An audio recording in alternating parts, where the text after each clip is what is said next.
नमस्कार, आप देख रहे हैं तुरंत लाइव न्यूज नेटवर्क। शिवहर जिले के शिवहर थाना क्षेत्र के रेजमा गांव में पिछले दिनों हुए दो दलित भाइयों के डबल मर्डर के बाद आज लोक जनशक्ति पार्टी के राष्ट्रीय अध्यक्ष चिराग पासवान अपने समर्थकों के साथ रेजमा पहुंचे। इसी दौरान स्वर्गीय रामलाल पासवान एवं केशवर पासवान के चित्र पर पुष्प अर्पित करते हुए श्रद्धांजलि दी है। वहीं चिराग पासवान ने नीतीश सरकार पर बढ़ते अपराध को लेकर निशाना साधते हुए कहा कि बिहार में प्रतिदिन अपराधियों का तांडव हो रहा है। मुख्यमंत्री जी, चिराग पासवान से दुश्मनी है तो हमसे दुश्मनी निकाल लीजिए। इन गरीबों क्या कसूर जो इनकी लगातार हत्या हो रही है। बिहार में अपराधियों का मनोबल बढ़ा हुआ है, अपराधी पुलिस के पकड़ में नहीं आता है। साथ ही उन्होंने बढ़ती महंगाई पर केंद्र सरकार पर हमला करते हुए कहा कि खाने के सामानों पर कभी टैक्स नहीं आज तक लगा है, आज दूध दही आटा पर जीएसटी लग गया है। सरकार इसे तुरंत वापस ले, नहीं तो गरीब को काफी परेशानी होगी। वहीं मौके पर लोजपा के प्रदेश महासचिव रंजन कुमार सिंह, जिला अध्यक्ष विजय कुमार पांडे सहित भारी संख्या में लोजपा के समर्थक आदि मौजूद थे। तुरंत लाइव के लिए संवाददाता सुमित सिंह की रिपोर्ट। 20 दिन होने को आए।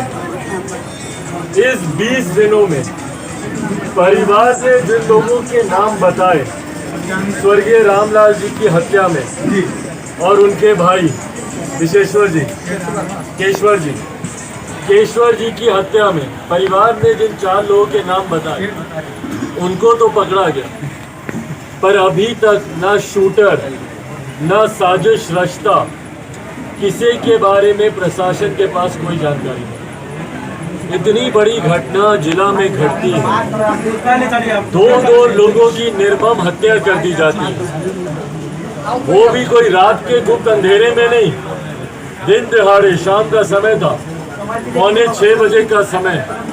अपराधी आते हैं गोली मारकर और एक ऐसे व्यक्ति को गोली मारी जाती है जिसने पूर्व में ही ये जानकारी प्रशासन को दे दी।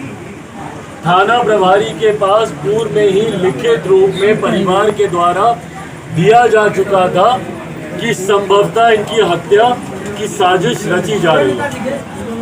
अगर प्रशासन मुस्तैद रहता तो आज स्वर्गीय रामलाल जी हम लोग के बीच जीवित होते, उनके भाई जीवित होते। ये कोई हादसा नहीं है, ये एक ऐसी साजिश है जिसमें प्रशासन भी लिप्त है। क्योंकि प्रशासन की लापरवाही की वजह से ही हत्या हुई। प्रशासन अगर मुस्तैदी दिखाता, अधिकारी अगर मुस्तैदी दिखाते और लापरवाही की हद देखिए कि जिला में इतनी बड़ी घटना घटती है, एक परिवार के 2 सदस्यों को गोली मार दी जाती है और आज जब मैंने एसपी साहब से बात करने का प्रयास किया तो छुट्टी पर। ये अपने में दर्शाता है भैया गंभीरता, कितने गंभीर हैं प्रशासन के लोग अपराध को लेकर। और यही कारण है कि बिहार में अपराध नहीं रुकता और ना कभी रुकेगा। क्योंकि ना कभी रुकेगा क्योंकि मुख्यमंत्री नीतीश कुमार जी, जो कि संजोग से प्रदेश के गृह मंत्री भी हैं, लापरवाही उनकी देख लीजिए कि आए दिन बिहार में हत्याएं होती हैं पर गिरफ्तार। और यही कारण है भैया कि अपराधियों के मन में भय नहीं बैठता। उनको पता है कि ठीक है, आज हम हत्या करके जाएंगे, साजिश रच के जाएंगे, कोई क्या कर लेगा।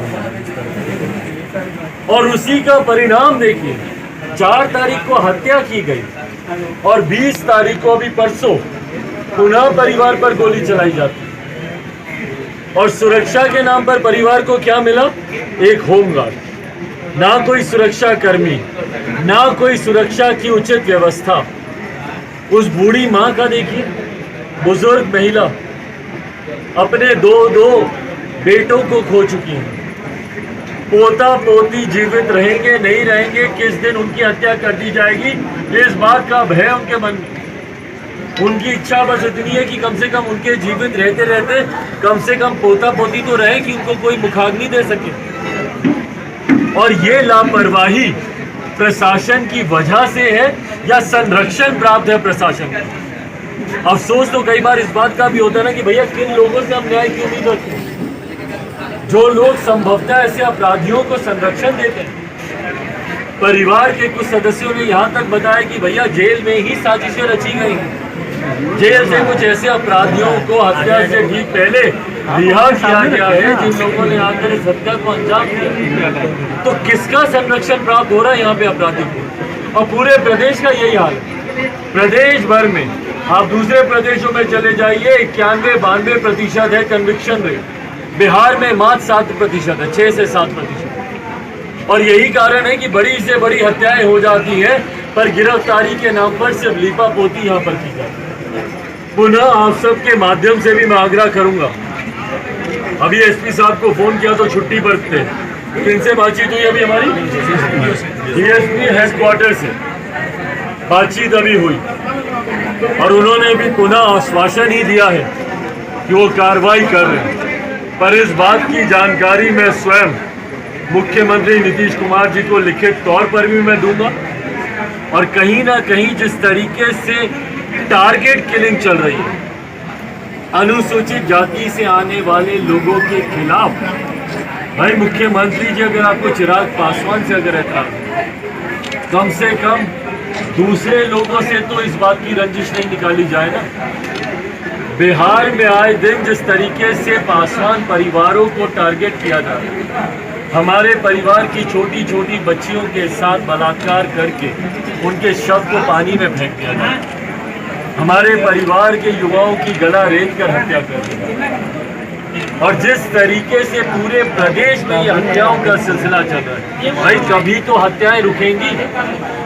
और मुख्यमंत्री से आग्रह इसलिए है क्योंकि प्रदेश के गृह मंत्री भी हुए हैं, गृह विभाग की जिम्मेदारी उनके पास है, कानून व्यवस्था गृह विभाग के अंतर्गत आती है और संघीय ढांचे में पूरी जिम्मेदारी राज्य सरकार की बनती है। तो मैं उम्मीद करता हूं कि कम से कम आप मुख्यमंत्री नीतीश कुमार गंभीर उम्मीद करता हूं सत्र चलेगा तो पार्टी की तरफ से इसको पुनः इस विषय को उठाया। पदार्थों पर 5% जीएसटी लगा गलत है ये, गलत है ये। केंद्र सरकार से आपके माध्यम से भी मैं आग्रह करता हूं, भाई हम लोगों ने नहीं सुना कभी कि खाने पीने की वस्तुओं पर दूध दही चूरा के ऊपर भैया अब जीएसटी लगेगा। महंगाई की मार वैसे ही जनता झेल रही है। जिस तरीके से पेट्रोल डीजल के दाम बढ़ने की वजह से महंगाई चरम सीमा पर है, ट्रांसपोर्टेशन कॉस्ट बढ़ जाती है, रोजमर्रा की वस्तुएं वैसे ही महंगी हो रही हैं। ऐसे में जो गरीब आदमी का सहारा है, भैया कितने गरीब परिवार ऐसे हैं जो दूध रोटी खाकर अपना गुजारा करते हैं, ऐसे में अगर उस पर भी जीएसटी देना पड़े, मुझे लगता है ये गलत फैसला है। पुनः जीएसटी आयोग को और केंद्र में वित्त मंत्री आदरणीय निर्मला सीतारमण जी को मैं पुनः आग्रह करता हूँ कि गरीबों की चिंता करें, उनका जो सहारा है कम से कम वो सहारा उनसे नहीं छीने। भैया दूध दही इसके ऊपर कौन टैक्स देता? ये कैसी परंपरा की शुरुआत है महंगाई के इस दौर में?